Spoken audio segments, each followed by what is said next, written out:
Hey friends, welcome back to Fictional Interlude here on You're Listening to Radio Revel. This week I'm reading the first installment of the second story of the collection called 3. It's a story titled When Herb Met Mable. Fans who have listened to seasons 3 and 4 of the podcast might just hear some familiar material in this story. Those 2 seasons were autobiographical in nature, covering about 4 decades of my life. Some of the anecdotes of those 4 decades found their way into When Herb Met Mable, which is a fragment from a much longer work that I abandoned upon completing this story, which would have been Chapter 7. Anyway, autobiography aside, I hope you enjoy this first installment of When Herb Met Mable.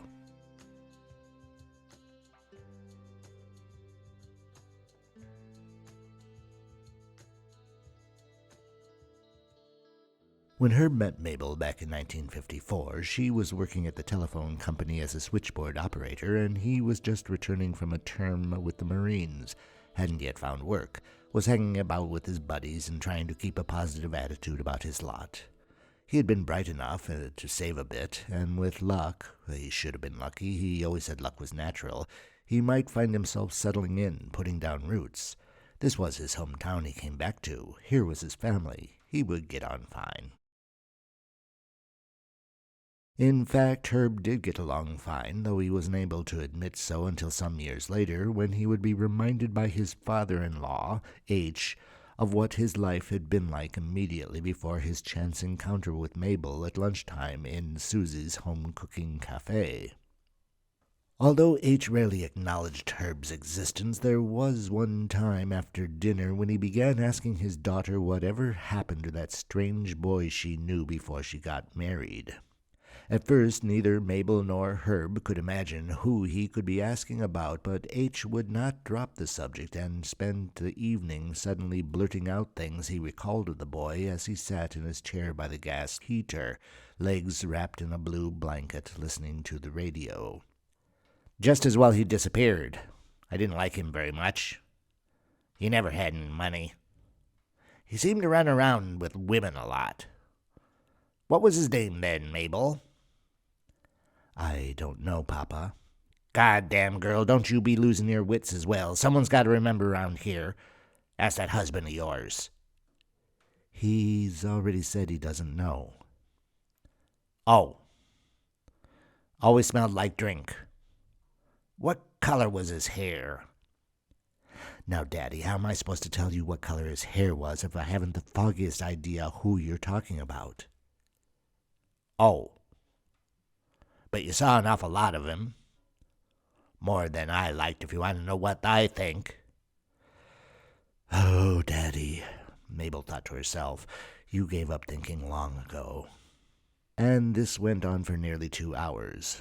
It was probably because Mable was distracted by the sweater pattern she was copying onto index cards. 1 row each card, flip the card on top to the bottom of the pack, and you'll never repeat the row by accident. And because she wasn't really paying attention to her father, that delayed her putting together the wildly scattered clues and divining that that troublesome boy her father was asking about was her husband, Herb. Herb was entirely engrossed by a Zane Grey Western and never paid much attention to H anyway, because H hardly ever paid attention to him. Mable did not tell her father that she had figured out who the boy was and considered it best not to mention it to Herb, who would only be hurt by the remarks.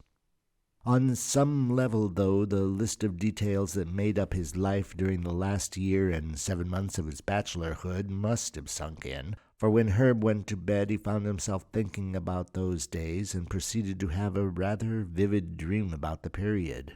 When he awoke the following morning, as he thoughtfully chewed on his breakfast of bacon and eggs, 2 slices of thickly buttered toast, and a glass of orange juice, Herb was able to recall many of the details of the dream as well as its general continuity. He was walking a rather great distance with a woman in tow, though most of the time he felt she was leading him along. Most of the way that they took was through wild countryside and forest areas. He felt as if the woman, who was a bit younger than he, was his daughter, but his well-learned Midwestern morality made him reject that thought. He caressed the woman in his dream as no father should caress his daughter. Besides, how could he possibly dream about his daughter when he had no daughter? Then he was in a strange house with many rooms, with two other people, one an evil man dressed in a black trench coat and black-brimmed hat. Herb knew he had to either avoid or overcome this man. The other, another woman, this one older and more like a sister, who was helping Herb to learn how to avoid or overcome the evil man. In every room that he entered, Herb found the man in black standing in another doorway, saying nothing, threatening only through his being there. Then the sister woman would come in and banish the evil man. Herb passed into a dressing room with a massive closet full of shelves, full of clothing. He began looking for a pair of trousers to wear out, but all that he encountered were old and worn, and he couldn't bring himself to wear any of them. Then he found himself face to face with the man, who had his trench coat open to reveal that he wore no pants. Herb told the woman to grab the man, but she said no, and he awoke, feeling strange. Not having the responsibility of getting up early to go to work left Herb a little lazy. He would often rise around 11 o'clock, have breakfast fixed by his mother, while he pored over the employment advertisements in the paper, which the boy had thrown into the bushes some 5 hours earlier, coasting by on his bike, breathing the first air of the morning, beginning the day before the first coffee pots began to percolate on gas burners. While looking at the want ads, sometimes marking one with the stub of a pencil his mother always left beside the paper, beside his breakfast plate, Herb would half listen to her go on about how he was living his life. He had to find work. He couldn't be staying out all night. Why hadn't he made a career of the Marines? Proud boys, every one. He was looking a little peaked. Did he want another egg? He had to keep his strength up if he was going to find a good job. It was true that Herb went out a lot. Every evening this or that friend would call around 10 or 11 saying, "Come on down to the bar and have a drink with us." And he would go and drink and smoke and shoot some pool until last call. So he was a little late in climbing up onto the working class society wagon. He was fairly good-looking, so had no trouble hitting on women, but because he lived with his mother, because women rarely lived alone or brought men home when they did, his social life with the opposite sex was limited to buying the girl a drink and smoking a cigarette or two with her. Every day at about 2, he would head on down to either Tina's Coffee Cup, where he had his own cup with his name painted in red, bordered by black, which a service friend had given him, always hanging on a hook, 2nd row down, 5th cup from the left, or Susie's Home Cooking Cafe, where no matter what he ordered, Susie brought him French fries and a freshly opened bottle of ketchup to accompany his lunch. It was one of Herb Susie's days that Mable woke up late from a rather unpleasant dream about something which she couldn't quite remember, and so, having only 10 minutes to wash her face, comb her hair, then dress and run down to the telephone office, and no time to pack a bag lunch of a bologna with ketchup sandwich on Wonder Bread, she took $2 from her savings Mason's jar on top of the fridge, planning to eat out at Susie's, a once-a-week luxury she felt she deserved as a frugal person.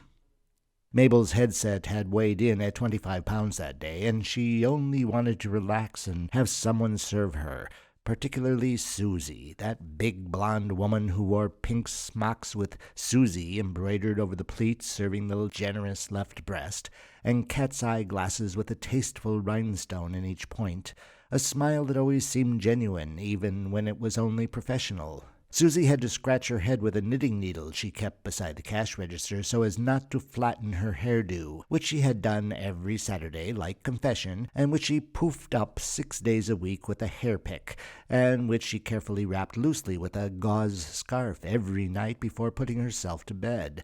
Here was a woman of the earth. Here was the goddess of being calm and understanding, the Earth Mother, and today Mabel needed some of that exact nourishment. Part of that nourishment, though, was to have her favorite table by the window, which happened to be Herb's favorite table as well. Because he ate much later than she, they were able for some months to share it without ever having met one another. Consequently, when Herb's mother got him out of bed so early that morning because she had seen an ad for a job she was sure he could not only do well but actually get, and sent him out of the house to interview because they were only holding interviews that morning at 9, he felt peckish about 12 o'clock and went on down to Susie's and sat in his usual spot exactly 7 seconds before Mable made her entrance.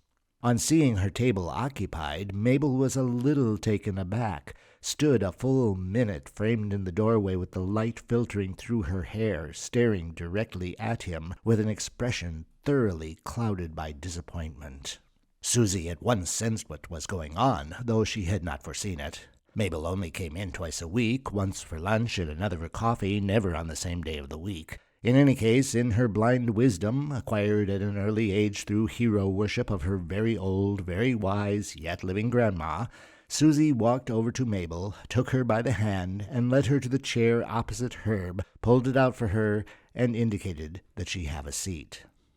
Mable paused for just a moment before sitting. She spent all day at work listening to hundreds of calls, and liked to eat in peace without a lot of senseless talking with the mouth full.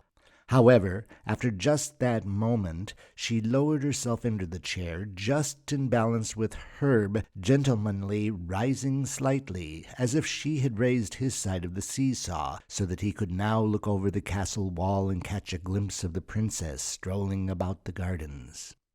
He settled himself to gazing at her openly as she demurely unfolded her napkin and laid it across her lap, as Susie left them to make their own introductions, heading off towards the kitchen, thinking of wedding cake and nearly humming "Here Comes the Bride" under her breath behind the cat got the canary's smirking lips.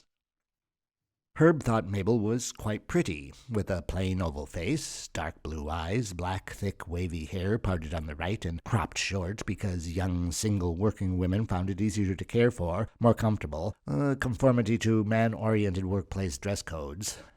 She was wearing a short-sleeved spring dress in light blue, with a wide black belt cinching her waistline and accentuating the curve of her lower half. When Mable finally looked at Herb and spoke to introduce herself, they both realized that those 2 or 3 minutes had become an immeasurable amount of time.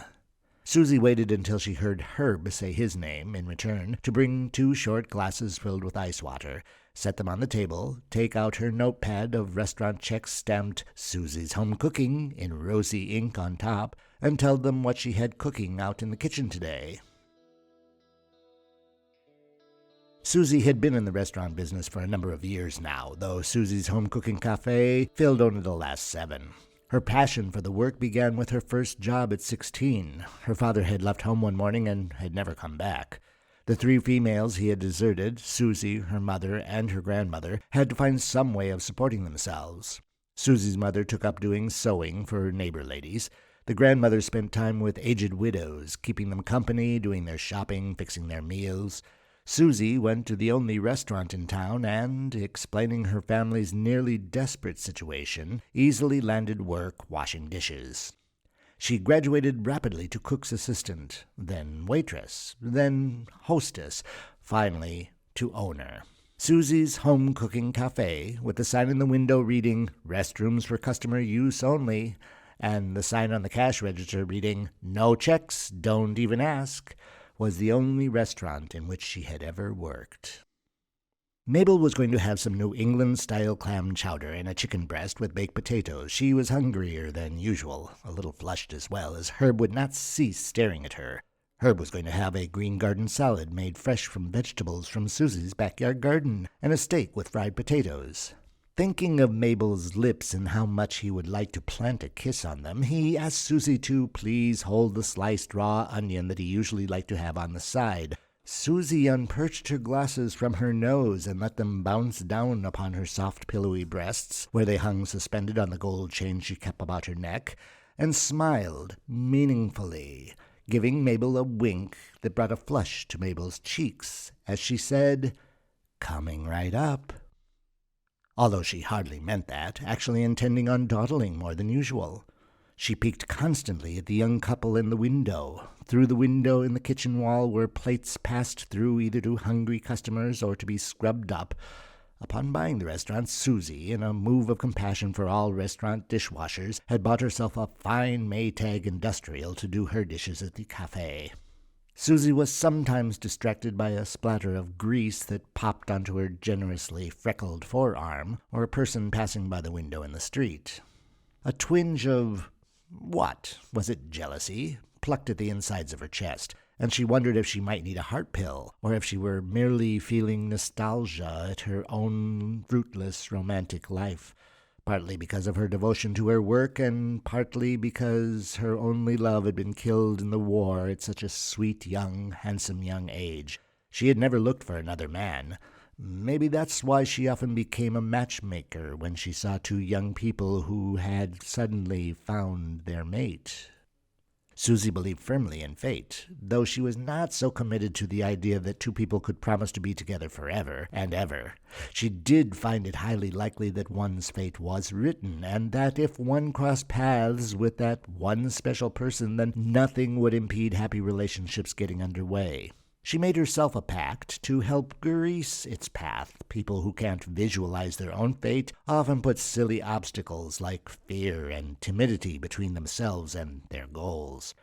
Besides all this, Susie was a lonely, loving person, a little strict with the help, but one of the nicest people you would ever want to meet, which naturally led to a lot of gossip in the town. She was an old maid, after all.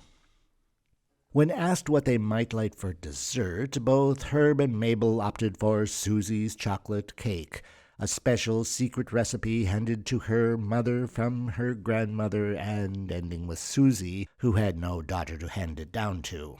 Over dessert, the conversation between Herb and Mable got down to brass tacks. "So, Herb," Mable asked as she pushed her fork down into the moist, dark brown wedge before her, "what is it that you do?" And Herb, of course, was at a loss because he actually did nothing more than sleep, go out with his friends, spend his military pension, and look for work.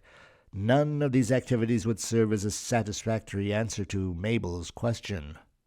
He would have liked to have told her that he worked in construction, but he didn't think the interview that morning had gone that well. He doubted that he would get the job. A gray and almost unfamiliar wave of despair passed through his mind as it dawned on him that he had been fairly useless, that he could never hope to develop any kind of relationship with a woman like Mabel if he did not have gainly employment. Then his free young bachelor side stopped him thinking such, saying to him, "What's your problem? How can you even consider tying yourself to a skirt?" It was in this brief pause during Herb's conversation with himself that the old payphone by the cash register began to ring. On the second ring, Susie answered. Herb turned to look at Susie. Susie crooked a beckoning finger at him and half shouted across the room, "Herb, it's for you. It's your mother." With an "excuse me, please" on his lips, Herb lifted himself out of his seat and sauntered over to the phone, taking it gently from Susie's hand and placing it to his ear as he said, "Herb here, Mother." He listened to her voice for a moment or two, and a smile began to pull the corners of his mouth upward. He said, "Thank you, Mom. Yes, I'll do that right now," and hung up again quite gently.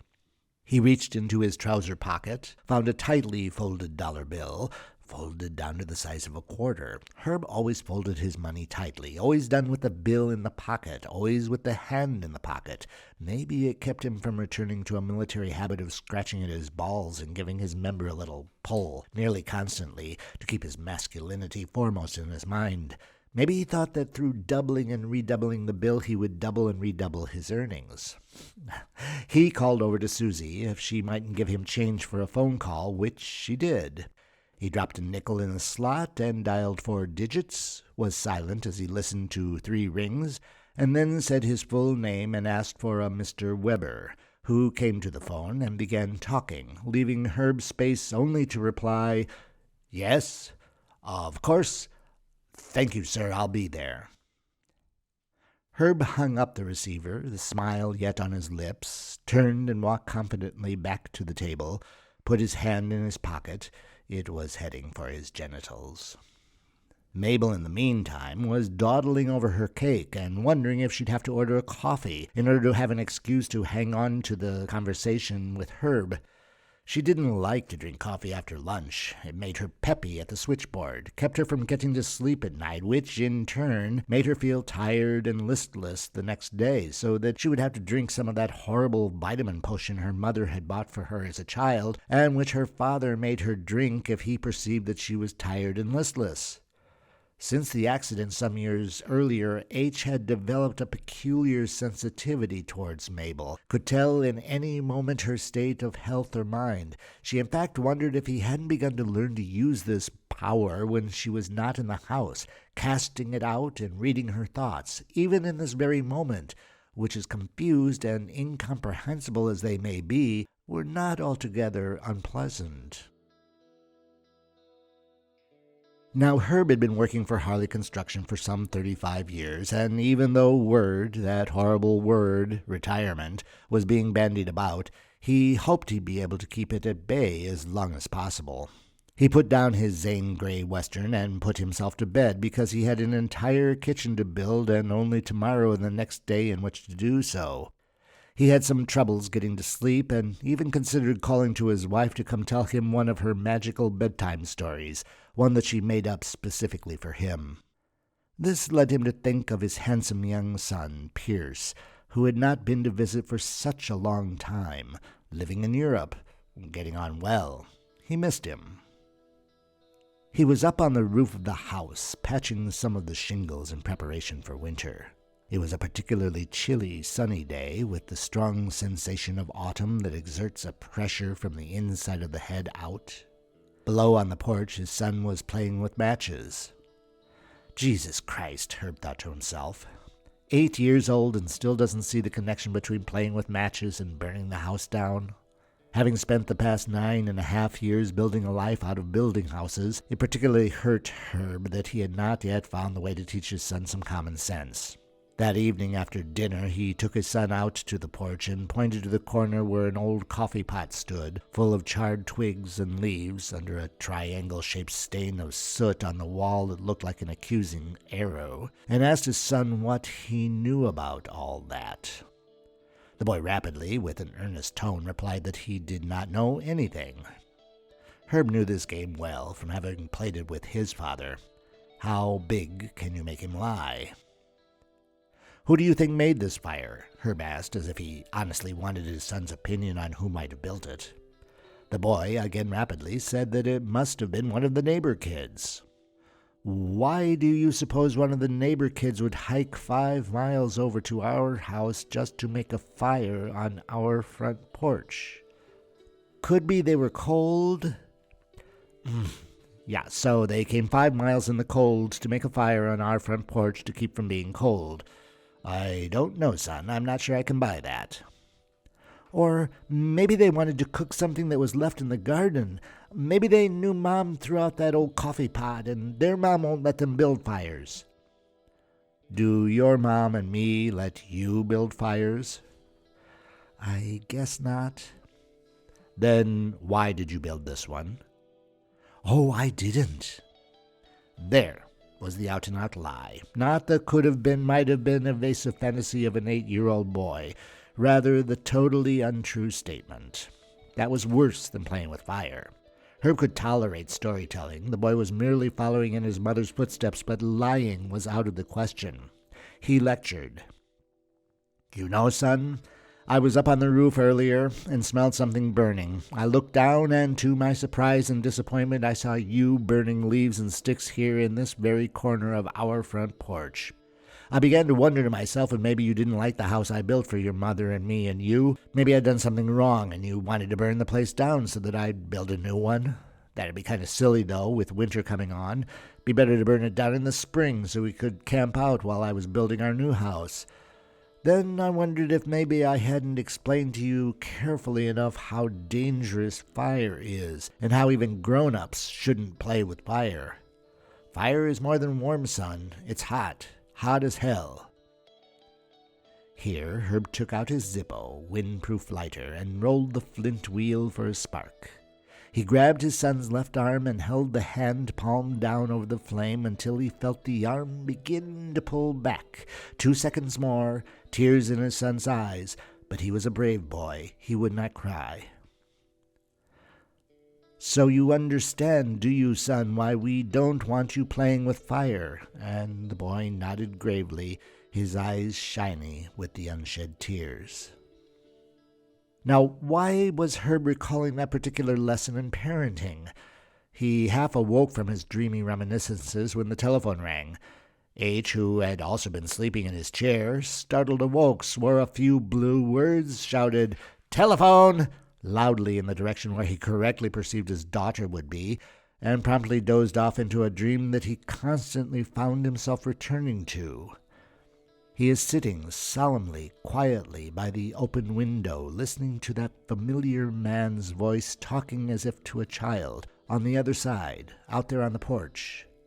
The voice speaks in low, reasonable, mellow tones.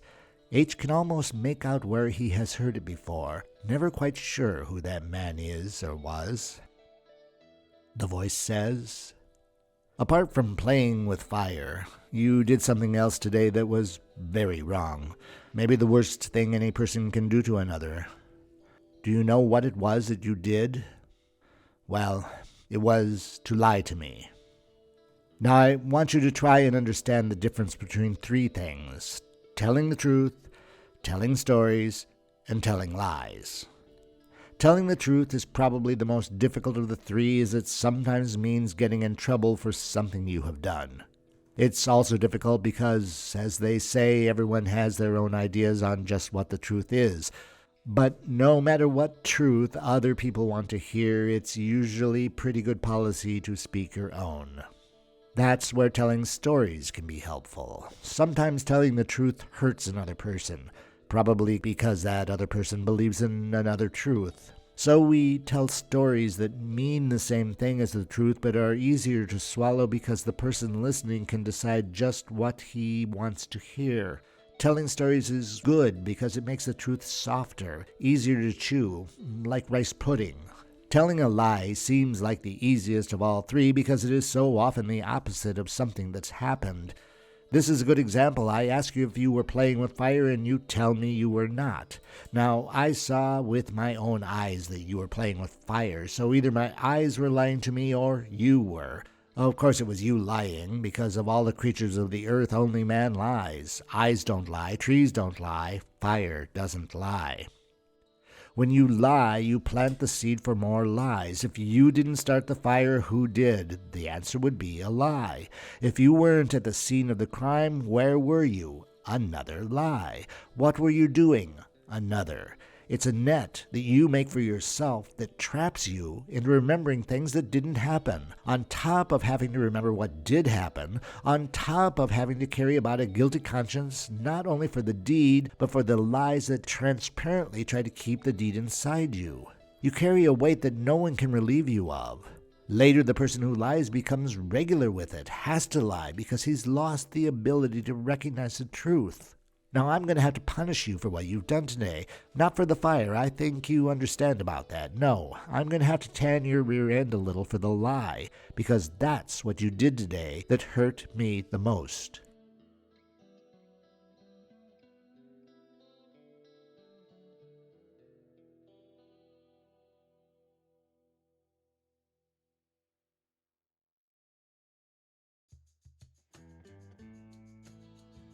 And with that, we've come to the end of this first installment of When Herb Met Mable, here on You're Listening to Radio Revel.